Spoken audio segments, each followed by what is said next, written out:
आत्मानन्द सिंहज्यू, किराँत धर्मगुरु आमा मोइगुम अङसिङमाङ साम्बा पवित्र हनुमा लिङ्देज्यू, उपस्थित विशिष्ट अतिथिहरू साथै यहाँ पाउनुभएका सम्पूर्ण दाजुभाइ दिदीबहिनीहरूमा मेरो सादर नमस्कार छ। सेवाहरू, मेरो नाम सबिना काफ्ले हो र आजको यो विशेष फिल्ममा विशेष अवसर प्राप्त प्रोभाइड गरिदिनु भएकोमा यहाँ टिमलाई हार्दिक धन्यवाद दिन चाहन्छु।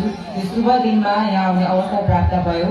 किराँत धर्मगुरु आमा मोहिङगुम पवित्र हनुमा लिङ्देज्यूको 70औं जन्मोत्सवको हार्दिक मङ्गलमय शुभकामना पनि व्यक्त गर्न चाहन्छु र साथसाथै यहाँ अगाडि बसेर यो सांस्कृतिक कार्यक्रम अवलोकन गरिरहँदाखेरि चाहिँ साँच्चै नै एउटा अद्भुत खुसी मलाई महसुस भइरहेको छ।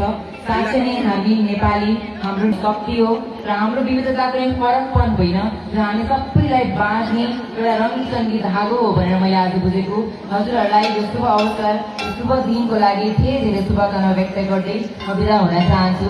धन्यवाद, नमस्कार।